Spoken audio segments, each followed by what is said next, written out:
Vous êtes nombreux à vous intéresser aux actions technologiques et plus particulièrement les GAFAM, le célèbre acronyme des grandes multinationales de la tech, dont chaque lettre fait référence respectivement à Google, Apple, Facebook, Amazon et Microsoft. Depuis plusieurs années, elles connaissent des performances exceptionnelles qui jusqu'à maintenant ont permis de faire fructifier à vitesse grand V votre capital si vous avez eu la chance d'en détenir une partie dans votre portefeuille. Mais s'il y a bien un des membres des GAFAM qui doit retenir votre attention, Microsoft est celui qui pourrait tirer encore son épingle du jeu. Ce survivant de l'éclatement de la bulle Internet a su se redresser après des années de sous-performance boursière durant la décennie 2000. À présent, le cours de l'action n'est pas si éloigné de ses plus hauts historiques, ce qui témoigne concrètement d'une excellente confiance des investisseurs grâce à ses bons fondamentaux. En plus d'un dividende en hausse depuis 18 années consécutives, Microsoft est parfaitement positionné sur les technologies d'aujourd'hui et de demain. Dans cette vidéo, nous allons voir pourquoi Microsoft coche les cases d'une action de la tech solide comme un roc, quelles sont les opportunités et les risques que présente l'entreprise américaine. Et bien sûr, si vous souhaitez être les premiers informés pour de nouvelles idées d'actions de belle qualité, n'hésitez pas à vous abonner à notre chaîne YouTube en cliquant sur le logo en bas à droite de la vidéo.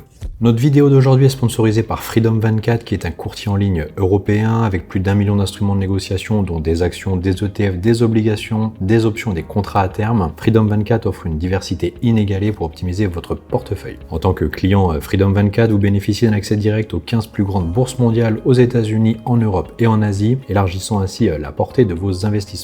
Freedom24 est autorisé par l'ACPR et dispose d'un bureau de représentation à Paris, garantissant la conformité et la proximité avec vous. L'équipe d'assistance francophone est là pour vous accompagner à chaque étape et vous offrir un service personnalisé. Profitez d'un avis d'expert par l'équipe d'analystes récompensés par Bloomberg avec des études de marché, des idées d'investissement régulières. Parmi d'autres avantages, Freedom24 propose des produits d'épargne à taux fixe jusqu'à 4,5% en euros et jusqu'à 6,1% en dollars. C'est vraiment idéal si vous souhaitez optimiser vos fonds non investis. En tant que nouveau client, vous pourrez bénéficier de 30 jours de trading sans commission pour explorer toutes les fonctionnalités de Freedom24. Libérez le potentiel de vos investissements avec Freedom24, inscrivez-vous aujourd'hui via le lien dans la description et explorez le monde des opportunités d'investissement.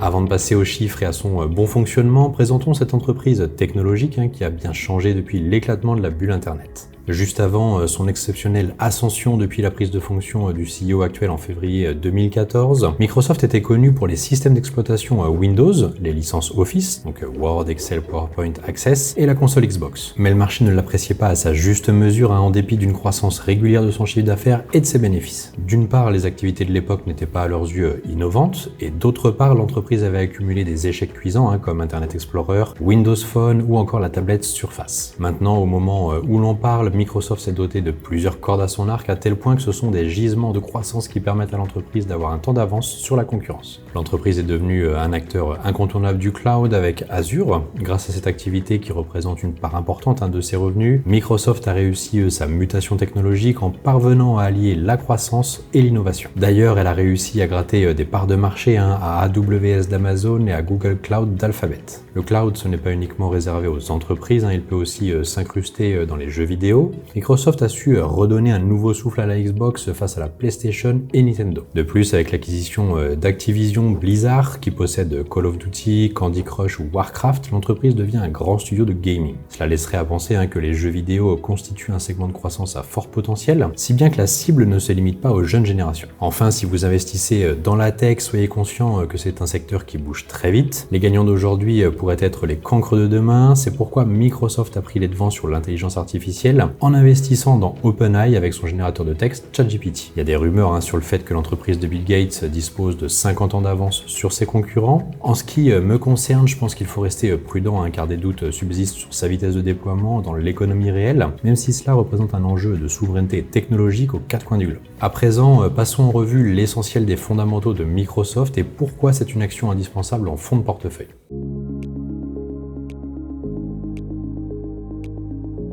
Son bilan financier est très impressionnant. C'est d'autant plus remarquable que l'entreprise arrive à dégager des marges exceptionnelles dans des activités où la concurrence est rude. Rien que sur les 5 dernières années, donc de 2019 à 2023, Microsoft a vu sa marge opérationnelle et nette passer respectivement de 34 à 42% et de 31 à 34%, ce qui constitue une prouesse dans un secteur où la concurrence est vraiment rude. En plus d'être une entreprise qui accumule des profits à l'appel, vous avez devant vous une entreprise de la tech très rentable. Les actionnaires ont de quoi être ravis, non seulement sa rentabilité sur capitaux de 2019 à 2023 est régulièrement astronomique, au-delà de la moyenne des 40%, mais de plus elle n'est pas malsaine ou illusoire car ses ratios d'endettement sont relativement soutenables. D'une part, sa dette sur EBITDA qui évalue la capacité de l'entreprise d'honorer l'ensemble de ses dettes est légèrement sous la parité, ce qui est très largement confortable par rapport à la limite maximale de 5 fixée par les agences de notation. Mieux encore, si on déduit la dette par la trésorerie de l'entreprise, ce ratio est proche de 0. D'autre part, le taux de couverture des intérêts, qui mesure la capacité de l'entreprise à rembourser les échéances à court terme, est de 45, soit un niveau qui satisfait les critères de Benjamin Graham qui exige qu'il soit au-delà de 5. Avec des marges en progression et un ROE régulièrement élevé, Microsoft se repose sur un free cash flow d'une extrême robustesse. D'autant plus que l'entreprise dispose d'une marge de sécurité pour verser un dividende en hausse depuis 18 années consécutives et initier des opérations de rachat d'actions. La preuve en est avec un payout ratio de 27%.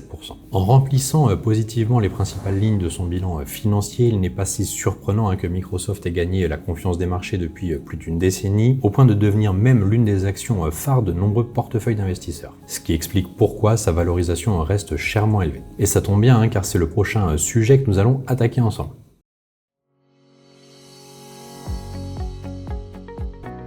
Le fait que Microsoft possède de fondamentaux solides à long terme mérite une prime à la qualité. Le marché l'estime à des multiples de valorisation élevés et à un rendement faible sous les 1%. Pour une entreprise de croissance de ce calibre, ce n'est pas si choquant de le voir sur ses plus hauts historiques autour des 348-350 $. Toutefois, Microsoft peut-il avoir le même rythme de croisière en bourse dans un environnement de taux d'intérêt sensiblement plus élevé que ceux de la décennie précédente et une inflation très persistante au-delà des 2%? Et je n'ai malheureusement pas de boule de cristal, cela étant, les niveaux des taux d'intérêt agissent sur les valorisations financières de la même manière que la gravité agit sur la matière. Plus le taux est élevé, plus l'attraction vers le bas est forte. Là où je veux en venir, c'est que si le taux de l'actif sans risque, donc c'est-à-dire une obligation américaine à 10 ans, augmente, eh bien la prime de risque des actifs risqués comme les actions doit s'ajuster à la baisse. A l'inverse, une baisse de la prime de l'actif sans risque inciterait les investisseurs à attacher plus d'importance sur la croissance. Auquel cas, la valorisation de l'actif risqué n'est pas une épée de Damoclès. Au moment où l'on parle, le marché reste persuadé que le plus gros de l'inflation est derrière nous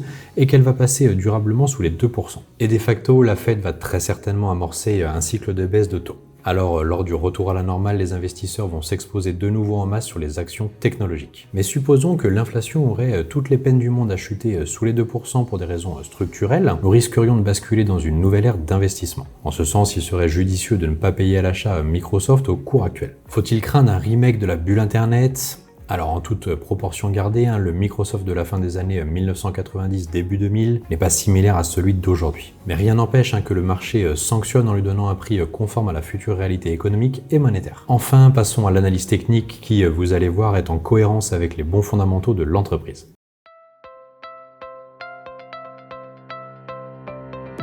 À vue d'œil, que ce soit en unité hebdomadaire ou mensuelle, Microsoft est indiscutablement en tendance haussière. Si je devais m'adapter à cette situation autour des plus hauts historiques, il vaudrait mieux être un investisseur du momentum ou un swing trader. Sur le graphique hebdomadaire, non seulement l'action est à deux doigts de franchir les 348-350 $ avec de nouveaux plus hauts historiques à la clé, mais mieux encore, elle pourrait valider une figure chartiste de continuation haussière, la tasse avec anse. Et supposons que ça se produise, vous reportez l'amplitude de la tasse à partir des 348-350 $, ça vous donnerait théoriquement un objectif final non loin des 480-500 $. Par ailleurs, vous avez des cours qui possèdent une marge de sécurité très confortable par rapport au Kumo, tant en unité hebdomadaire que mensuelle, puis une Chikou-span, la mémoire de l'indicateur d'Ishimoku, qui vous donne un signal plus que positif. Et pour être complet, ils sont au-delà des moyennes mobiles stratégiques 50 et 200 semaines. À l'heure actuelle, attendez une ou deux bougies hebdomadaires consécutives à la hausse pour initier une position à l'achat. Si vous désirez être un peu agressif dans le bon sens du terme, vous pouvez éventuellement agir sur des signaux positifs en unité journalière. Dans le cas contraire, il serait plus sage d'attendre un repli pour trouver des zones d'accumulation à meilleur prix. Pourquoi pas des cours qui reviennent à hauteur de l'oblique haussière de long terme depuis les points bas du Covid. D'autant qu'un double top, figure chartiste de retournement baissier, pourrait se former en cas d'échec sous les 348-350 $.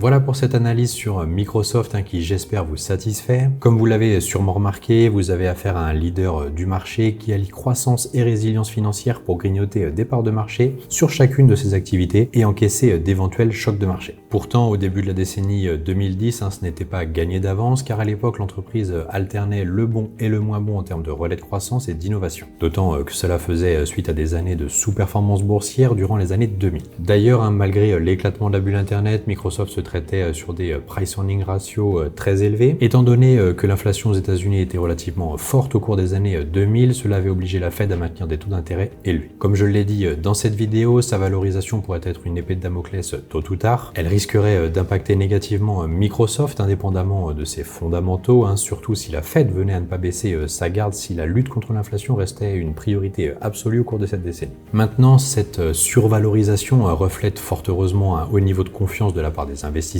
Tant qu'il n'y a pas de grain de sable sur ces fondamentaux, vous pouvez exploiter un potentiel de hausse non négligeable d'après l'analyse graphique. Compte tenu de son poids important sur les marchés, le S&P 500 pourrait repartir vers une nouvelle vague de hausse en direction de ses plus hauts de l'année et pourquoi pas envisager les 5000 points au début de l'année prochaine. En guise de conclusion, l'action Microsoft présente de nombreuses opportunités de croissance tout en profitant d'un dividende en hausse pour bénéficier de la puissance des intérêts composés. C'est probablement l'un des membres des GAFAM les moins épargnés au sujet des questions d'antitrust, ce qui renforcerait l'idée que cela reste l'un des meilleurs investissements dans la tech. S'il devait avoir un repli assez conséquent, vous auriez une formidable fenêtre de tir à l'achat. Chez Alti Trading, nous vous accompagnons à travers diverses formations dans la construction d'un portefeuille qui vous aidera à réaliser à la fois vos premiers gains et revenus. N'hésitez pas à laisser un commentaire et un pouce sous la vidéo et à la partager sur les réseaux sociaux. Vous pouvez également nous partager vos souhaits quant à la prochaine action que vous souhaiteriez qu'on analyse ensemble. N'oubliez pas de vous abonner à notre chaîne pour recevoir plus d'infos sur l'investissement en bourse. Sur ce, je vous dis au revoir et à très vite pour une prochaine vidéo. N'hésitez pas à liker cette vidéo si vous l'avez aimée. Vous avez envie d'en savoir plus sur l'investissement sur les marchés financiers. Avec toute la team Alti, nous vous avons préparé une formation gratuite qui est disponible en haut à droite de la vidéo et dans la description. A bientôt et trader rentable pour une prochaine vidéo.